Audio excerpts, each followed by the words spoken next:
All right, this video will continue on with the Dynamics AP questions, starting with number 11.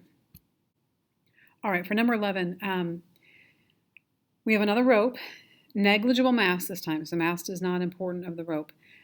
Supports a block that weighs 30 newtons as shown at right.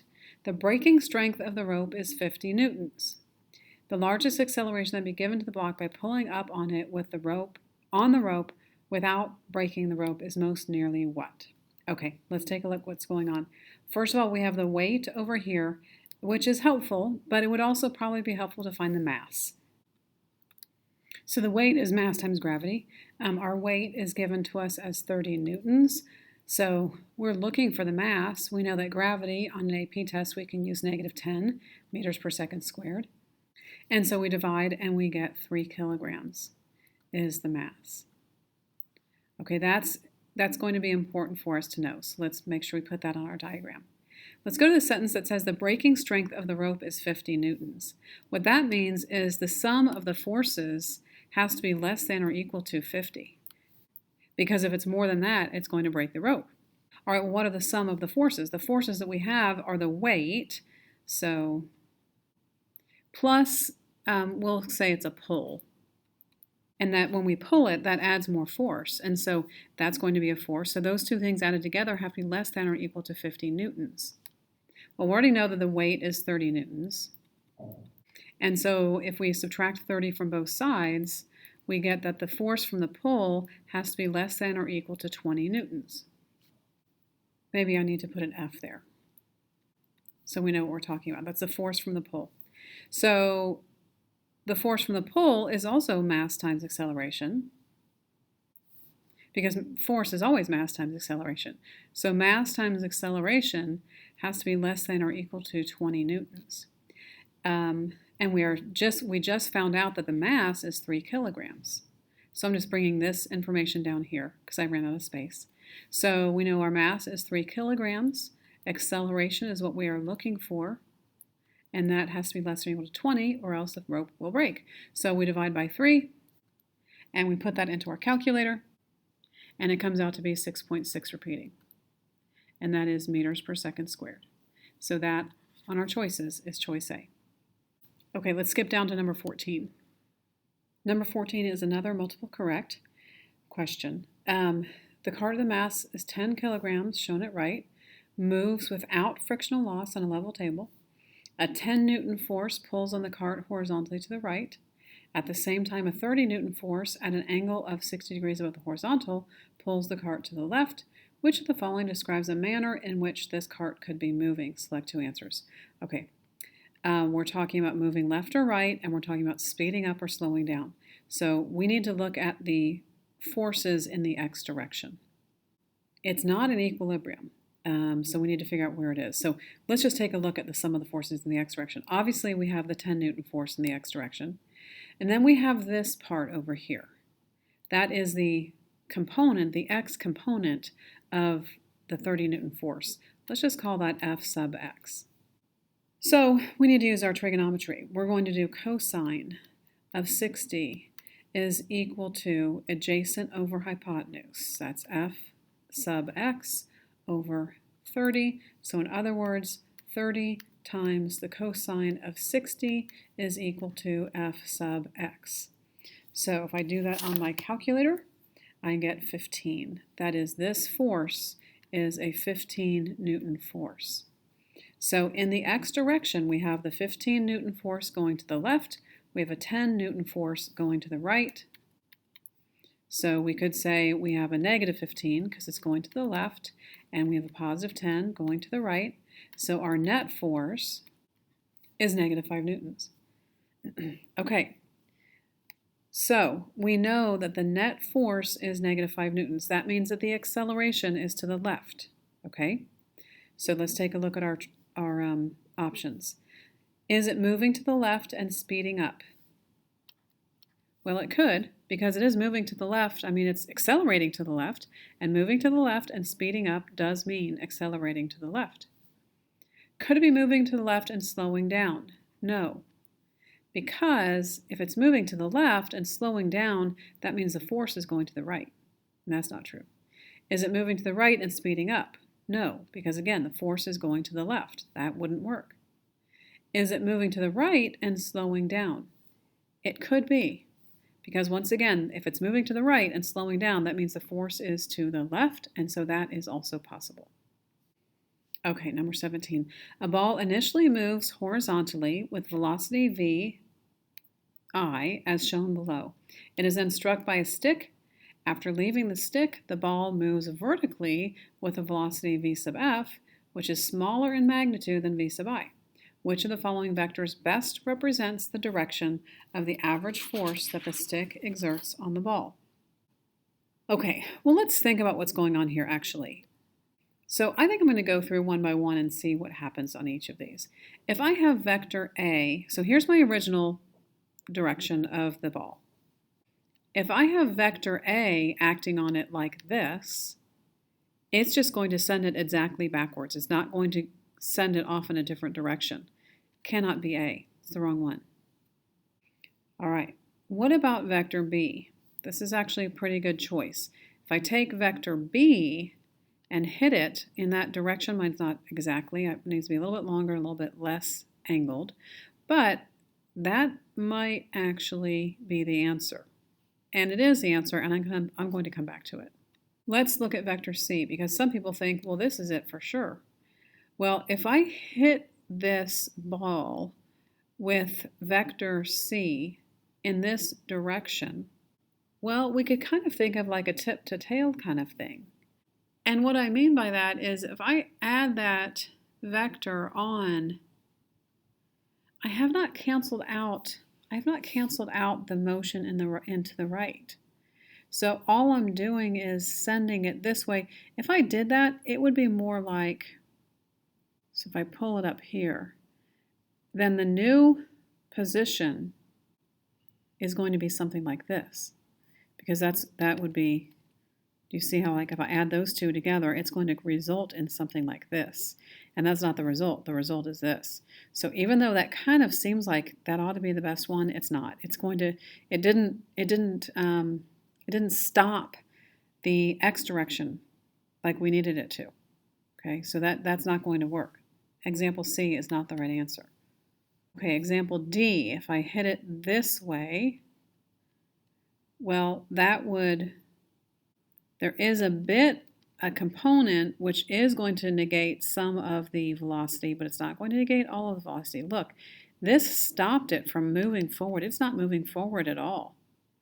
And so in between B and D, the difference being that B, all of this component in B is going to negate the velocity that it originally has and make it not go in the x direction any longer.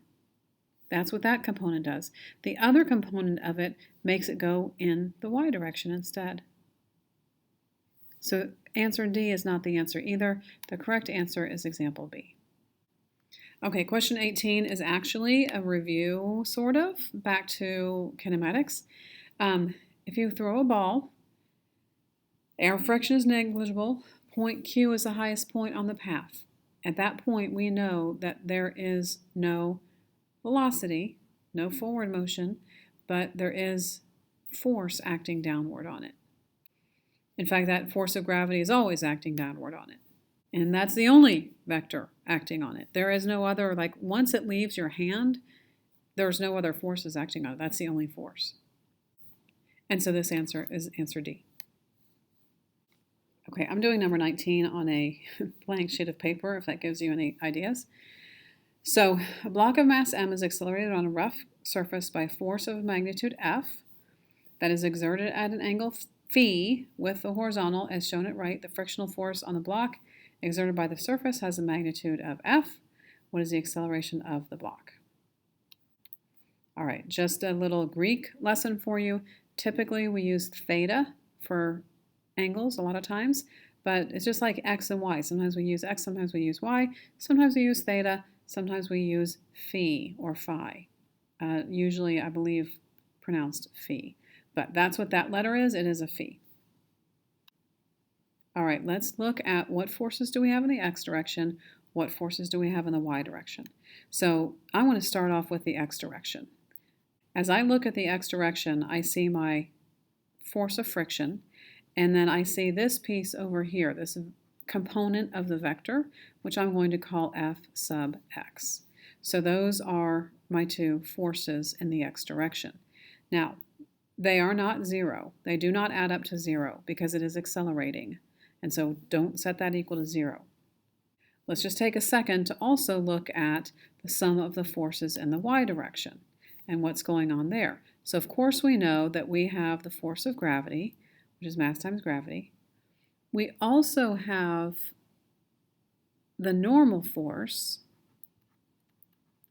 and then we also have the y component of this force. Now these are going to add up to zero because it's not falling through the table and it's not levitating. So they will add up to zero. So in other words, we could say that the normal force plus the y component adds up to the force of gravity. All right, we might need some of that later, so I wanted to make sure we had it. Okay, the frictional force has a magnitude F. What is the acceleration? Okay, when we talk about acceleration, we talk about acceleration is the sum of the forces over the mass. The sum of what forces? Well, in this case, we're accelerating in the x direction. So that's what we're talking about here. So the acceleration is going to be the sum of the forces, which is the opposite of the frictional force and then the x component, divided by our total mass. What's our total mass? Well, it's just m. Okay, now we need to go back to what are some of these? So f sub x, we need to define that. F sub x is this vector right here. So we could take the cosine of phi is equal to adjacent over hypotenuse.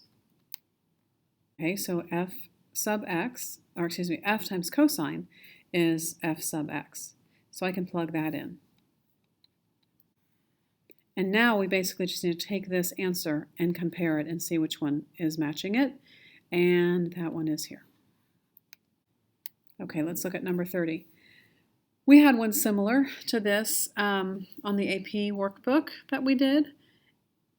All right, so 3 blocks of masses 3m, 2m, and that's supposed to be m, are connected to strings A, B, and C as shown below. The blocks are pulled along a rough surface by force of magnitude F exerted by string C. The coefficient of friction between each block and surface is the same. Which string must be the strongest in order not to break? All right, so you basically are asking yourself, which one is pulling the most weight? Well, C is pulling the most weight. The other two, A is only pulling 3m, B is pulling 5m, but C is pulling all 6m. So it has to be C. Okay, we are not getting into this graph for today. Number 2, a student pulls a wooden box along a horizontal rough floor at a speed by means of force P as shown. Which of the following must be true? Okay, so once again, let's break these down into components. I'm looking at this P. I have my components of P, and so my W has to equal the sum of N and P sub Y. Those two added together are going to equal my W. That way it's in equilibrium. All right, which of the following must be true? Keep in mind we are going at a constant speed. All right, we can look at the P's and F's or we can look at the N's and W's. Right now, I want to focus on the N's and W's because my weight, I can see from my equation and what I just talked about here that my weight is going to be greater than N and P.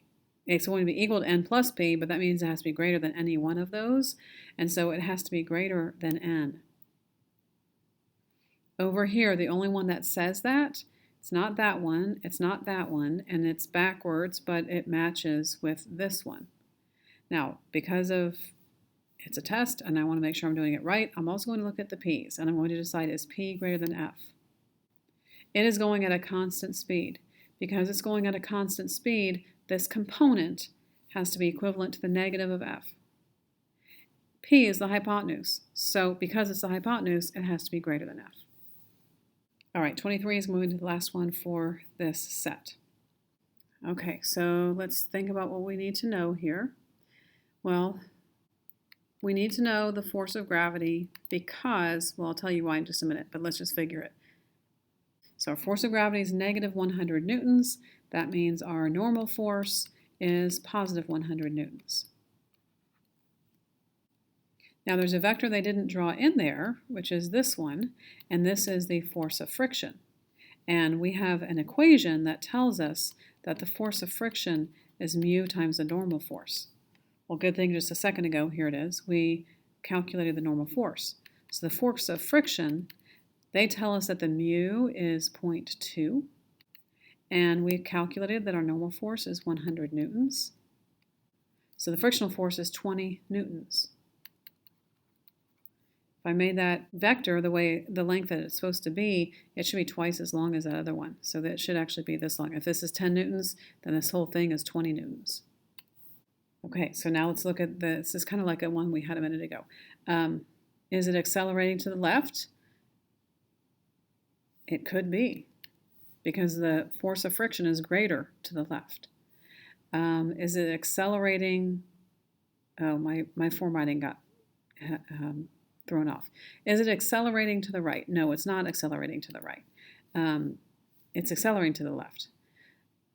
Does it have a constant speed and a constant velocity?